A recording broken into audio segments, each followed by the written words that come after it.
we often talk about the climate emergency, we kind of just talk about it being an emergency, and that's really important, but I'm hoping that this conversation kind of move us towards some more solutions. So I'm wondering, we have with us, three of our panelists are working with companies that are really at the forefront of offering different types of technology to address the climate emergency. And I'm wondering if you guys can just give us a little pitch about what your company offers. Davida, do you want to start? Sure. So ACLIMA is, so I'm co-founder and CEO of ACLIMA, and we're meeting the urgent global need for hyperlocal air pollution and climate emissions data. Today, 92% of the world's population is breathing unhealthy air, and we need data to really understand the sites of emission, the sites of exposure, to then drive action at the local city and community scale. Great. Do you want to go next? Hi, everyone. Our businesses are quite complementary. I'm Lauren Penneys. I lead business development and sales for Descartes Labs. Our company spun out of the US Department of Energy Los Alamos National Lab. That's the nuclear and scientific lab out of New Mexico. And the thesis of the business is that the number of satellites that are going to be launched in the next 5 years is more than all of history. So the ability to actually bring to bear data sets that monitor the global physical world is really very much coming online. So we work with the largest businesses, most of them very large physical supply chains and energy companies like Cargill, and we help them understand and monitor their climate resiliency and how to take action from there. Great. Go ahead. Hi, everybody. I'm Sinye. I'm the VP of Finance and Strategy at Dandelion Energy. We're a home geothermal company, and our mission is to bring earth-powered heating and cooling to all. Geothermal heat pumps have been around since the 1940s as a viable solution for efficiently making sure that folks have heating and cooling in your home. But there hasn't been like a standardized, accessible offering to consumers and the average homeowner up until hopefully today. Our CEO, Kathy, thought of really exploring this idea when she was a product manager at Google X. We spun out in 2017, and today in 2019, we're the largest installer of geothermal heat pumps in New York State, having installed more than 250 heat pumps and helping our customers reduce their heating oil consumption by more than 100,000 gallons a year. Wonderful. So some really impressive sort of technology and solutions on stage here. And I felt just anecdotally in the last year and a half as I talk with leaders of companies at forums like this, sustainability and their part in the climate crisis is top of mind. I'm wondering if the three of you have also felt that change and how your conversations with your corporate partners have changed just in the last several months even. Davida, do you want to? Sure. So that? Definitely there has been a shift. I think we've hit a tipping point, not only in terms of the public awareness and public demand for action, but what I would almost term sort of the courage amongst a growing number of corporate players. Companies like Patagonia have been at the forefront of the movement for years, but we're seeing a new class of company, not just sort of going beyond just sort of the easy wins like replacing, light bulbs and going into energy efficiency, to actually taking much more broad, sweeping action. In our own partnerships, we have a multi-year partnership with Google, and last year they committed to scaling our technology across the globe by integrating our technology on Google Street View cars. And in 2020, we'll be driving and mapping air pollution around the planet. So really taking deep, bold action, and it's time. Right. So. Lauren, what about you? Yeah, I would say the number one thing I think that comes up that we're exposed to is actually climate change and climate resiliency. It's a financial issue for many businesses now. So I'll give an example. Last year, the Rhine, which is the major transportation river in Europe, was at the lowest levels it had ever been and caused force majeure for many, many manufacturing businesses along Europe. That's a real problem for the way these companies do business. You think about some pretty difficult commodities like palm oil, soybean, and understanding those supply chains, it's actually a financial and reputational risk. So I think what we see a lot is I think the conversation's being a bit forced within these businesses themselves for many, many reasons. And so the financial incorporation, reputational, kind of really becomes front and center. Right. And Sinye, how has your conversation changed with corporations or even the consumer that you're reaching? Yeah, I think what's been really inspiring is that we're seeing this great partnership, at least in the geothermal space, between state governments and city governments, homeowners, utilities, and other companies that really want to figure out a solution that will work, both to help the homeowners sort of save money and also help ensure that their home equity increases and that they have an independent solution for keeping warm in the winter that doesn't rely on someone, driving a truck out with a bunch of heating oil to fill up their tank and having them light that on fire in order to keep warm, which is an innately absurd idea. And it's really promising because a lot of these state government-related officials are really excited to figure out how to partner with utilities and with others to figure out the right solution. So we're actually seeing a lot of partnership and problem solving across a wide group of stakeholders around this particular issue. Right. And Hilary, I want to turn to you now. You're at Patagonia. And for decades, your company has been part of the conversation around protecting the environment, but even more so in the last few years has really taken a stand with a few different campaigns. I mean, it says right on your website, we're in the business to save our home planet, which I think is a really powerful message. You had the campaign, The President Stole Your Land, when the administration was eliminating accessibility to public land. And then there was, you have a pledge to make the supply chain carbon neutral by 2025, which is soon, much sooner timeline than other similar initiatives. And then you have this whole initiative about buying less. And that one in particular really sticks out to me because it kind of gets to you are a company that sells stuff. Right. And you are saying buy less stuff.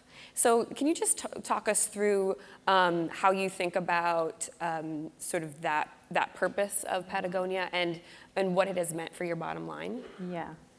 I mean, I love that my colleagues are all making solutions to the climate crisis, and we're part of the problem, so which we struggle with. It's kind of a constant battle, and we're making stuff. We're making stuff that takes a toll on the planet. We're making stuff, we emit lots of CO2, and so from the company's inception, Patagonia was committed to doing everything we could to counter the impact our business had on the planet itself. So our mission statement is we're in business to save our home planet, and that seems to be totally at odds with a company that's growing and that's doing well. The more we make, the more our impact on the planet grows. But one of the things we've done in addition to setting goals for being carbon neutral by 2025 is that we've also established a goal that we're going to replace all of our virgin polyester materials with recycled materials and natural materials by 2025. And it's hard work because we find we're making a ton of progress on that.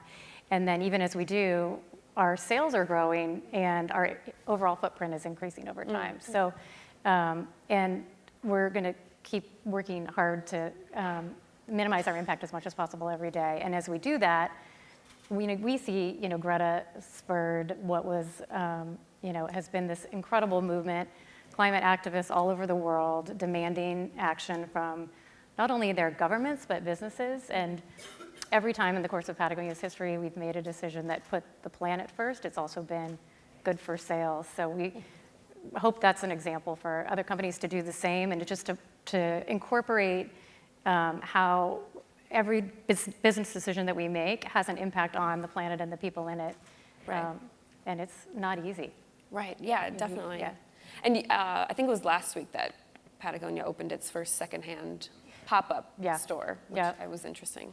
Well, yeah, that's a huge part of our strategy, which is to keep the stuff that we make in cycle as long as possible. Yeah. So we have a worn-wear program, that's the name of the program that we started, where you can turn in your used Patagonia gear and get a credit and then buy used product from our site. So we're going to hope that will have a huge impact as well. I like that you acknowledge this is such a hard thing. thing for companies to sort of bake into their operations. And I'm wondering if all of you could sort of weigh in on if you're a younger company or you just really haven't made this type of commitment yet, what's like one of the first things you should be thinking about as you look for, what goal can I set for myself? Should it be a sort of a global emissions or carbon neutral stance, or should it be something more local? I mean, a lot of you three work on the sort of the local scale. Do you want to take that? I mean, I think one of the first things to do is to really understand the totality of your footprint, of your impact, not just from a carbon emissions perspective, but more broadly as it relates to supply chain and the communities you touch. And that's a really hard thing to do if you're starting, from day one. But I think understanding where you are, what your baseline is a really critical first step to then determining where you can really have the biggest ROI, both in terms of saving company resources, but also in terms of really driving emissions and impact reductions. Mm-hmm. Right. Lauren, do you have any thoughts on that? Yeah, I'd very much echo what Davida said. I think there are a couple of pretty helpful frameworks and tools in terms of metrics that have been set by broader communities. The task force on climate-related financial disclosures. There are ways to think about kind of best-in-class ways to quantify these things in the supply chain from kind of day one that I'd encourage businesses to think about. Pricing those things into ROI calculations from the beginning. And then I think the encouraging part in a strange way is that as these things become more real, insurance companies, agriculture businesses, natural resources businesses, they have to look at this stuff. It's going to force the issue into being more sustainable there's a strange kind of, positive side of all of this, I think, when it comes to corporate activities. Right. So I'd think about that as well. I do want to go to questions. Do we have any right now? Springing it on you a little bit. Yeah, right here. Hi, ladies. Thank you for being here. I'm Dominique. I work at eBay. We love Patagonia. It's a circular economy, so come on over and continue to sell stuff with us. But part of the problem with climate change is the various dimensions, and it's complicated for the average person to understand the very basics of what they can do while we wait on corporations to decide to care.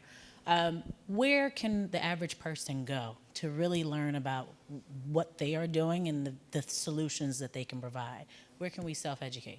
Oh, do we have good resources? I mean, there are a bunch of great nonprofits. There's one called RARE that actually has like 7 things that you can do, even as an individual, that would greatly impact your climate, your footprint. Like even take one less flight a year. I mean, it's fairly straightforward stuff, but I found that I kind of am always thinking, it's always on the top of my mind when you look at something like that. Patagonia has a website called Patagonia Action Works that features all of our grantees all around the world. So wherever you live, you could go and you could look up an environmental nonprofit working in your community and volunteer or donate. In fact, we're matching donations right now through the end of the year. So if you go on and you make a donation, Patagonia will match it. So there are some kind of ways to get involved in kind of affecting change on the ground through nonprofits in your community, and then just some good resources through rare.org, or as a business, Ceres is a great resource too. I don't know if you guys work at all with Ceres and Bicep, but it's a collective group of companies that have committed to fighting the climate emergency, and lots of good policy and advocacy related resources there too. And just to add to that, since we work with a lot of government agencies and big companies to do block by block measurement of air quality and emissions, and we're on the other side of seeing the power of local engagement and individual engagement in local policy and engaging companies. There's all of the individual actions that we can take in terms of our behaviors, but actually direct engagement in asking governments and demanding action, we see it. It has tremendous impact in mobilizing governments and companies to act. Great. I'll also offer that if you're living in the Northeast, or your residential home spends most of its energy and most of your emissions relate to heating and cooling in some way, shape, or form. And so not to just be promoting Dandelion, but that was one of the more compelling reasons we decided to focus on this problem, was because that was a decision that the average homeowner could make that could really impact how they affect the environment and also ideally save money. It is interesting that as we see companies, make these individual commitments, it does to some degree feel like it's happening in isolation. There was a really great Wall Street Journal story yesterday about how it even took a year for this one group to decide what recycled meant, like that word.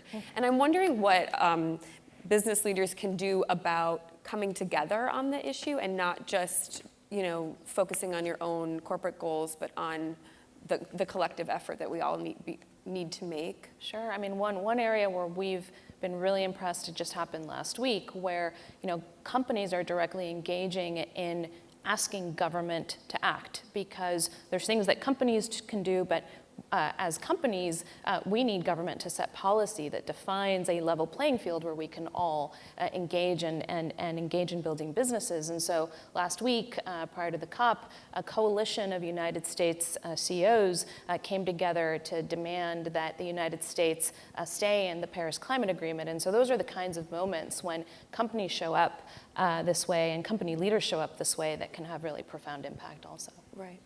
And then there's some even kind of corporate structures, like the benefit corporation movement. I don't know if you all are familiar with that, but it's a corporate form that requires examining your impact on the planet, the workers, the community, and not just maximizing your financial return. So there's a great assessment that looks at your impact on the environment, and it's, I think, a great coalition of businesses too, really working to fight for our planet. Right. Great. Yeah. Well, we'll have to leave it there, but we have some actionable steps to walk away with. And thank you all for being here and to sharing your expertise with us on this.